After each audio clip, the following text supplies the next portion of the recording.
Hello children, good morning, namaskar. You are welcome to Gyanodaya Basic Knowledge for Science classes for class 8. I am present for part 41 in the lesson of 6 कोशिकाओं से अंग तंत्र तक।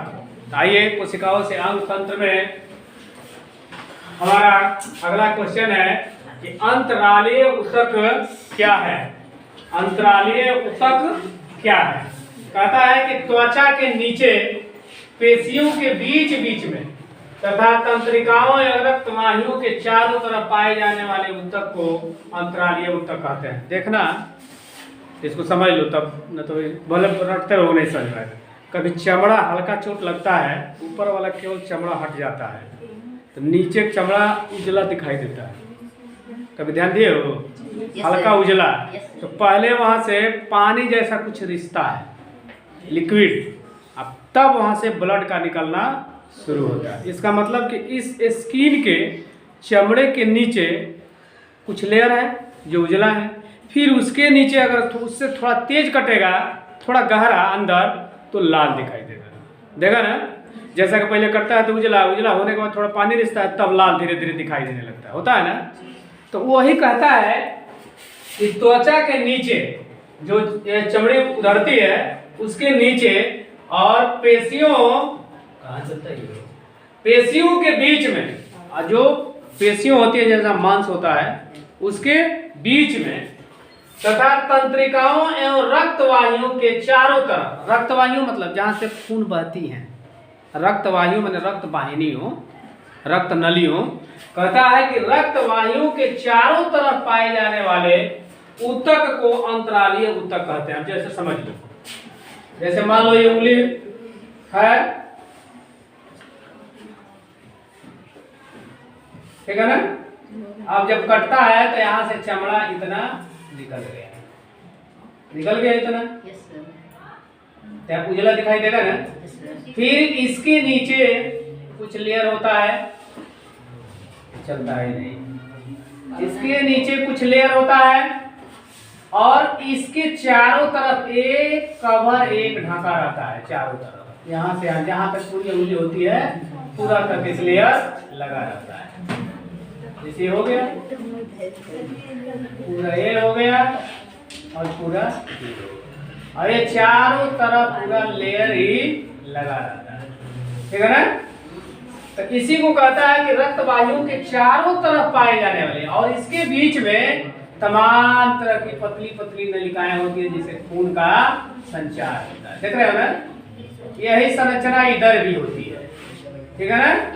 तो ये चारों तरफ जो घिरी होती है इसी को कहते हैं कि चारों तरफ पाए जाने वाले ऊतक को अंतरालीय ऊतक कहते हैं। माने यह पूरा कार्यक्रम लिक्विड पर निर्धारित होता है। खून होता है, लिक्विड ही होगा जी, तरल पदार्थ होगा, उसके नीचे कुछ कोई नसें होंगी और उसके चारों तरफ से वो कवर से अंदर ढांका रहता है, तो उसी को क्या कहते हैं? अंतरालीय। अब है अस्थि तथा उपास्थि क्या है। तो देखो, अस्थि का मतलब यह लिख दिए कठोर, और उपास्थि का मतलब मुलायम एवं लचीला। तो कहता है कैल्शियम तथा खनिज पाए जाने के कारण अस्थि मजबूत एवं कठोर होता है। ये जो हमारा बाहरी भाग है कठोर है ना, तो अस्थि क्यों कठोर है? इसमें कैल्शियम तथा खनिज पाया जाता है। इसी नाते यह कारण अस्थि मजबूत एवं कठोर होता है, जिसे शरीर के कंकाल ढांचा निर्माण करता है। ये क्या करता है? शरीर के पूरे कंकाल को, संरचना को, आकृति को निर्माण करता है। जैसे देखते हो ना, पूरा ठट्टर जिसको बोलते हैं, जैसे गाय भैंस मर जाते हैं तो पूरा हड्डी उड्डी दिखाई देता है ना, वैसे मांस जो हट जाता है, उसी तरह का शरीर भी। तो इसका पूरा निर्माण यही कैल्शियम तथा खनिज करता है। इसलिए कि दोनों को मिल जाने से हमारे शरीर की जो हड्डियां हैं वो क्या होती है? मजबूत होती है। तभी तो हमारा शरीर खड़ा रहता है, ना तो खड़ा रहता, खड़ा ही रहेगा। तो कहता है कि जिससे शरीर कंकाल ढांचा निर्माण करता है, जबकि उपास्थि मुलायम तथा लचीला होता है। उपास्थि क्या होता है?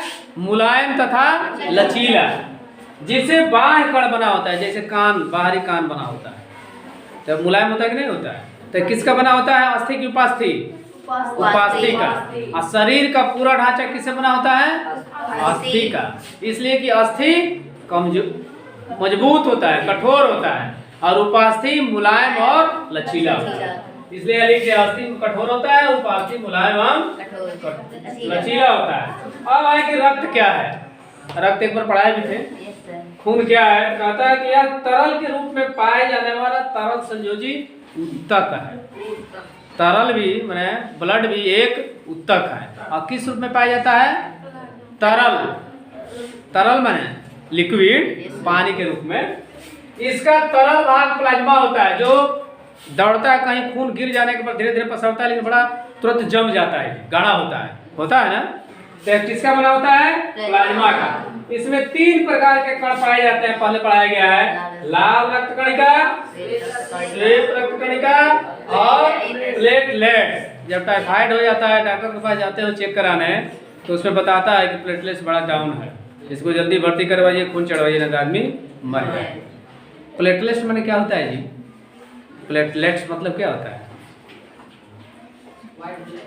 नहीं, प्लेटलेट जैसे दीवार बना दिया गया तो एक ईंट मसाला, फिर ईंट मसाला, फिर ईंट मसाला, प्लेट हो गया कि नहीं हो गया? तो एक एक ईंटा रूपी प्लेट रखने के बाद दीवार खड़ा होता है। उसी तरह शरीर में भी है। प्लेटलेट्स जब डाउन हो जाएगा तो आदमी चला नहीं जाएगा, कमजोरी महसूस होने लगेगी, जल्दी चला दोगे तुरंत हाँफ जाएगा, गिर जाएगा। तो उसकी दवा बिकती है, टेबलेट खाना पड़ता है। पपीता है ना, नहीं दवा है तो पपीता का पत्ती खून की रोज खाओ, सुबह खाओगे, शाम को चेक कराओ, प्लेटलेट्स बढ़ जाएगा।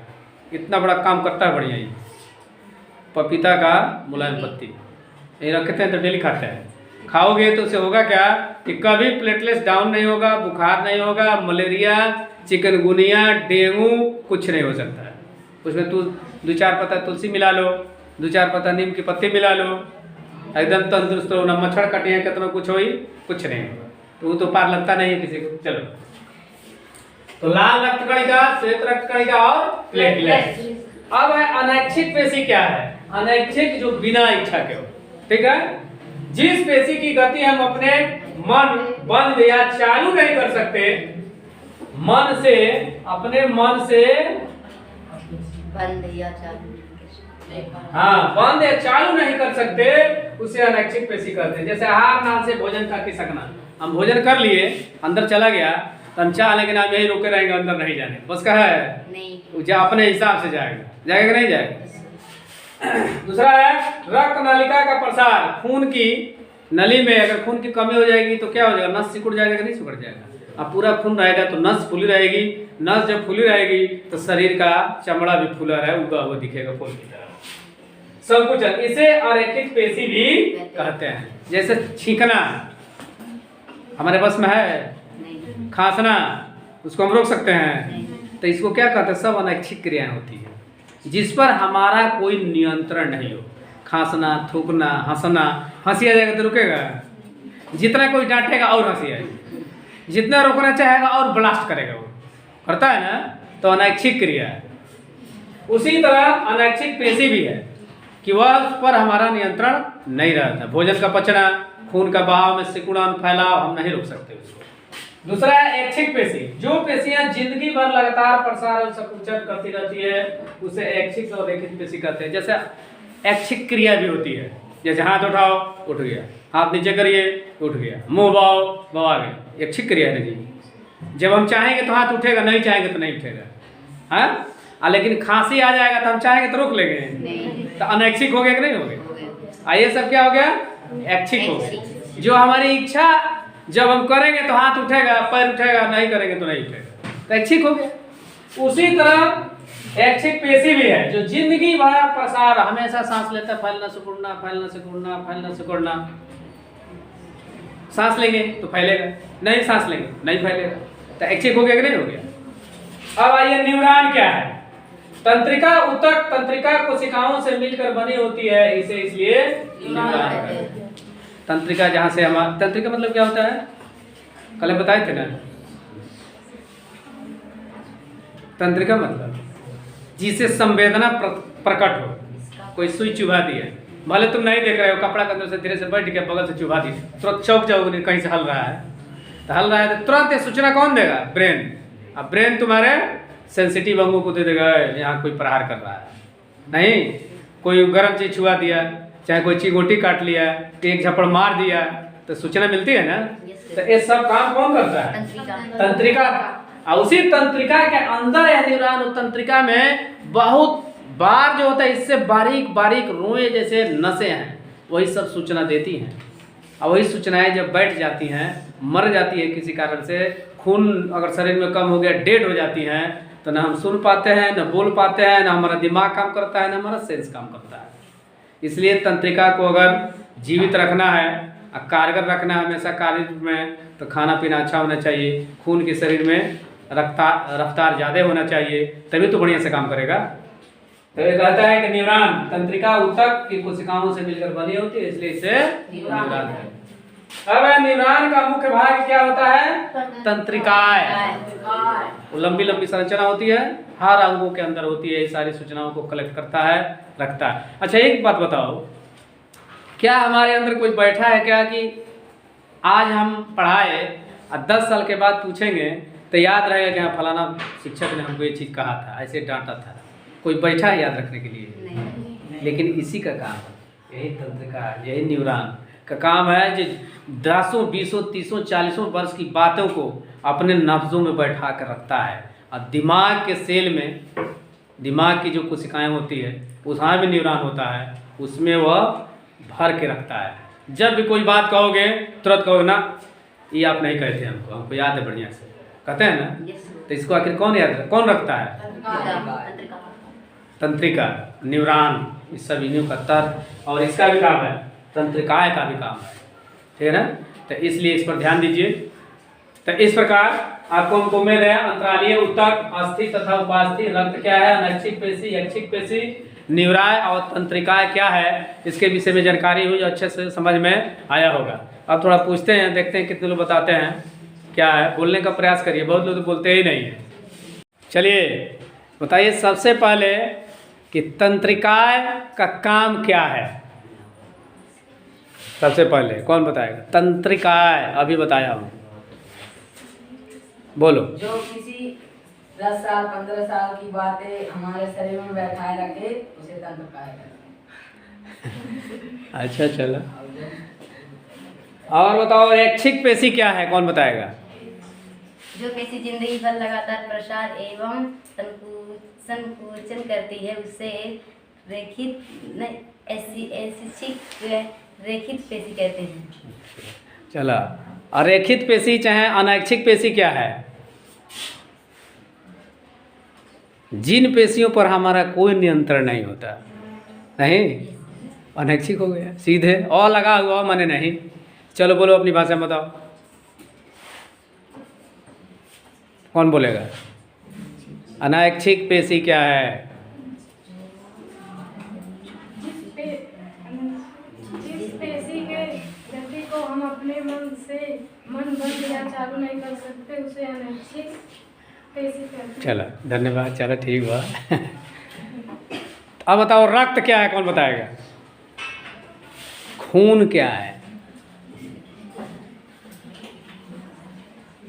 ये तरल के रूप में पाए जाने वाले रक्त होते हैं। चलो कुछ बोलो, और कोई बोले तरल क्या है, रक्त क्या है? यह तरल के रूप में पाए जाने वाले तरल को रक्त संयोजित ऊतक कहते हैं। चलो कुछ कोशिश कर ली, बढ़िया बा। कम से कम हिम्मत बनैली कई दिन के बाद। अंतरालीय ऊतक क्या है? चलो ना विशाल,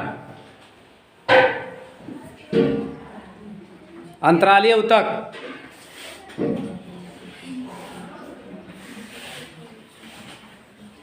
त्वचा के नीचे पेशियों के बीच में तथा तंत्रिकाओं एवं रक्त वाहिनियों के चारों तरफ पाए जाने वाले ऊतक को अंतरालीय ऊतक कहते हैं। चलो बैठा, जैसे कोई समझा सकेला?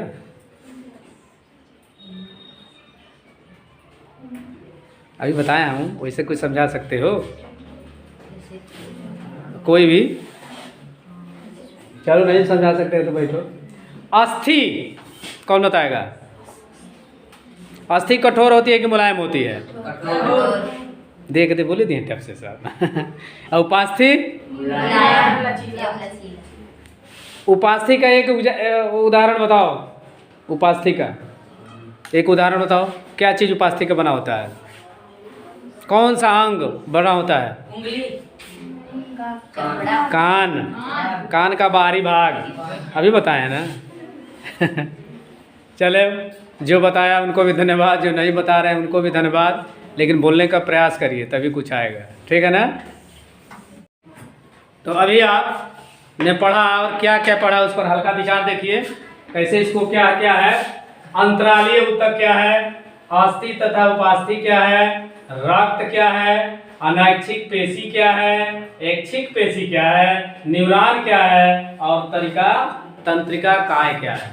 इसको बहुत ही शॉर्ट में समझाया गया, जिसको बहुत ही बढ़िया से समझने का प्रयास करिए तो हमको उम्मीद है कि बहुत ही अच्छा से ढंग से समझ में आ गया होगा। तो यदि यह समझ में आता है और अच्छा लगता है तो मेरे चैनल, आपके चैनल, यूट्यूब चैनल को सब्सक्राइब करेंगे, वीडियो को लाइक करेंगे और अपने मोबाइल से दूसरे पर शेयर करेंगे, ताकि और लोग भी इस वीडियो का घर पर बैठकर इन मुख्य बिंदुओं पर अपने ज्ञान को बढ़ा सके। अब मैं मिलता हूँ नेक्स्ट वीडियो में, तब तक के लिए thank you for watching video. Ta-ta, bye bye, okay, नमस्कार।